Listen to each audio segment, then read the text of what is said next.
যদি আমি আপনাকে জিজ্ঞাসা করি যে মানবজাতির ইতিহাসের সবচেয়ে গুরুত্বপূর্ণ আবিষ্কার কোনটা, আপনি হয়তো বলবেন যে আগুন। কারণ আগুনের মাধ্যমে আমরা অন্ধকার যুগ থেকে আলোর মধ্যে এসেছি। কিন্তু আমি বলবো যে আমরা এখন এমন একটা যুগে বাস করছি যা আগুনের মধ্যে অনেক ইম্পর্টেন্ট।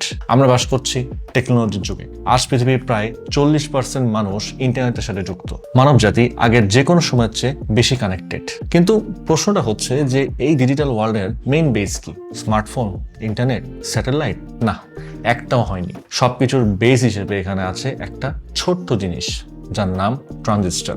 হ্যাঁ, আজকের ভিডিওতে আমরা ট্রানজিস্টরের ইন ডিটেল খুঁটিনাটি সব জানবো। ট্রানজিস্টর কি, কিভাবে এলো, ট্রানজিস্টর কিভাবে পৃথিবী বদলে দিল। হাই, আপনি দেখছেন কিউবিস্টেক, সাথেই থাকুন।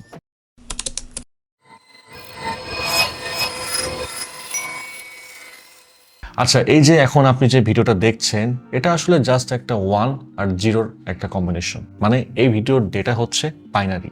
এই বাইনারি বা 1 অথবা 0-কে বুঝে নেয় আপনার কম্পিউটার, আপনার ফোন, আপনার প্রসেসর। আর এই সব কিছুর ভেতরে আছে বিলিয়ন বিলিয়ন ট্রানজিস্টর। একটা লেটেস্ট স্মার্টফোনে থাকে প্রায় 2 বিলিয়ন ট্রানজিস্টর। এরা সবাই কাজ করে অন অফ সুইচের মতো। কিন্তু এর আগে কি ছিল সেটা একটু জেনে আসি। ট্রানজিস্টরের আগে ছিল ভ্যাকুয়াম টিউব যুগ। মানে ট্রানজিস্টর আবিষ্কারের আগে আমরা ব্যবহার করতাম ভ্যাকুয়াম টিউব। এগুলো ছিল বড় কাচের বাল্বের মতো। এর ভেতরে 3টা পার্ট থাকতো, ক্যাথোড, গ্রিড আর অ্যানোড। ক্যাথোড গরম করা হলে ইলেকট্রন বের হতো, ওগুলো অ্যানোডের দিকে যেত। মাঝখানে গ্রিড দিয়ে আমরা কন্ট্রোল করতাম কারেন্ট যাবে কি যাবে না। এভাবেই বানানো হতো অন অফ সিগন্যাল। এটাই ছিল বাইনারির শুরু। 1 মানে কারেন্ট যাচ্ছে আর 0 মানে কারেন্ট যাচ্ছে না। তো প্রথম কম্পিউটার আসে 1945 সালে, যার নাম ইনিয়াক।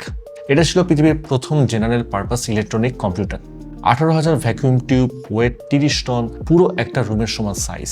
প্রচুর পাওয়ার কনজিউম করতো অ্যান্ড টিউব নিয়মিত বার্ন হয়ে যেত। একটা হিসাব করতে যেখানে মানুষের একদিন লাগতো, ওখানে ইনিয়াকে লাগতো 30 মিনিট। কিন্তু আজকে আপনার ফোন অ্যাংরি বার্ডস খেলতে খেলতে এর চেয়ে 1000 গুণ বেশি কাজ করে। এই পরিবর্তনের কারণটা কি? হ্যাঁ, অবশ্যই ট্রানজিস্টর। তো ট্রানজিস্টরের মেইন বেস হলো সিলিকন। সিলিকন একটা সেমিকন্ডাক্টর, মানে এটা পুরো কন্ডাক্টর না, আবার পুরো ইনসুলেটরও না, মানে মাঝামাঝি দিকে আছে আর কি। আমরা এটাকে টিউন করতে পারি। সিলিকনের বাইরের শেলে থাকে 4টি ইলেকট্রন। এটা চায় 8টা ইলেকট্রন ফিল করতে, তাই এটা পাশের সিলিকনের সাথে বন্ড করে। এখন যদি আমরা সিলিকনের সাথে অন্য কোনো ম্যাটেরিয়াল অ্যাড করি, এখানে একটা টুইস্ট আছে। দেখেন, যদি সিলিকনে ফসফরাস ঢুকাই, যার 5টা ভ্যালেন্স ইলেকট্রন আছে, একটা ইলেকট্রন এক্সট্রা থাকে, ওটা ফ্রি হয়ে যায়। এটা হয় এন টাইপ বা নেগেটিভ টাইপ। আর যদি বোরন ঢুকাই, যার 3টা ইলেকট্রন, তাহলে একটা হোল তৈরি হয় এখানে, মানে পজিটিভ চার্জের জায়গা। এটা হলো পি টাইপ। তো এখন তাহলে আপনাদের বুঝতে সুবিধা হবে যে ট্রানজিস্টর কিভাবে সুইচ হয়।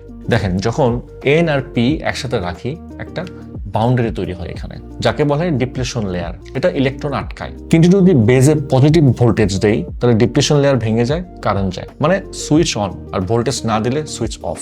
এই অন অফ দিয়েই বাইনারি, তারপর লজিক, আর দেন কম্পিউটিং। এখন অনেকের মাঝে প্রশ্ন থাকতে পারে যে বাইনারি কিভাবে নাম্বার হয়? জাস্ট 1 আর 0 দিয়ে? বিষয়টা অনেক আজব না? আসলে ব্যাপারটা কিন্তু খুবই ইজি। কম্পিউটার শুধু 2টা জিনিস বোঝে, অন আর অফ। অন মানে 1 আর অফ মানে হলো 0। এখন ধরেন প্রতিটা 1 বা 0 একটা সুইচ, আর প্রত্যেকটা সুইচের একটা ভ্যালু আছে, লাইক 1, 2, 4, 8 এরকম আর কি। মানে এর প্রত্যেকটা আগেরটা থেকে দ্বিগুণ। যেখানে 1 থাকবে ওই ভ্যালু যোগ হবে, আর যেখানে 0 থাকবে ওই ভ্যালু বাদ যাবে, মানে মাইনাস হয়ে যাবে এখানে। লাইক একটা বাইনারি নাম্বার 101, মানে 4 + 0 + 1 = 5। এভাবে শুধু 1 আর 0 দিয়ে সব নাম্বার লেখা যায়। এখন এই যে আমি যোগ করলাম 4 + 0 + 1 = 5, এটা কম্পিউটার কিভাবে করে? কম্পিউটার আসলে যোগ করে লজিক গেট দিয়ে। লজিক গেট হলো ছোট ছোট ইলেকট্রনিক সার্কিট, যেখানে 1 আর 0 কাজ করে। এখন এক একটা বাইনারি নাম্বার মানে হলো এক একটা বিট।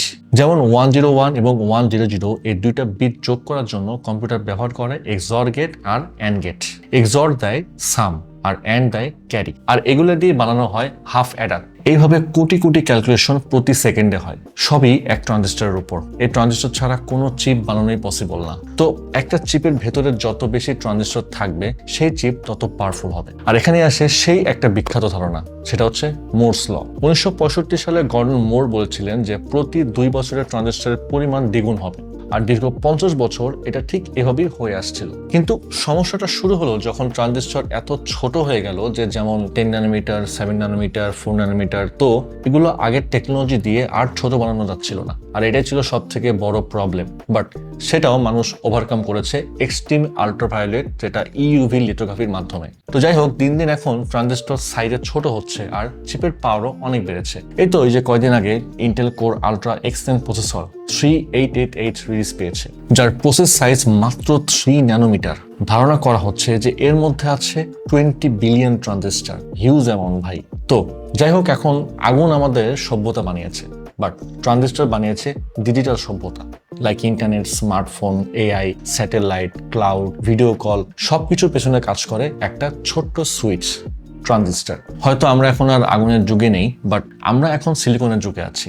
আর এই কথা দিয়ে আজকে ভিডিওটা এখানে শেষ করছি। তো যাওয়ার আগে কেবিটসের মিনি পিসি নিয়ে একটু কথা বলে নিই। এটা হচ্ছে লানিয়া R5। বড়সড় বাজেট ডেস্কটপের সব কাজ আপনি এই মিনি পিসি দিয়ে করতে পারবেন। এই মিনি পিসিটা আছে AMD Ryzen 7 5800H processor. 7 nanometre প্রসেসে বিল্ড করা হয়েছে এই প্রসেসর। আর মাত্র 180 মিলিমিটার স্কোয়ার সাইজের মধ্যে 10,700 মিলিয়ন ট্রানজিস্টর আছে, 8 কোর 16 থ্রেডস, আর ম্যাক্স স্পিড 4.4 GHz। এটা ট্রাই করতে পারেন আর ভিজিট করতে পারেন qubits.com। তো আশা করি আজকের ভিডিওটি আপনাদের ভালো লেগেছে। আর যদি কোনো ধরনের কোয়ারিজ থাকে তাহলে অবশ্যই কমেন্ট করতে ভুলবেন না এবং ভিডিওটি অবশ্যই শেয়ার করতে ভুলবেন না। আজ চলো যাচ্ছি, দেখা হবে পরে কোনো ভিডিওতে।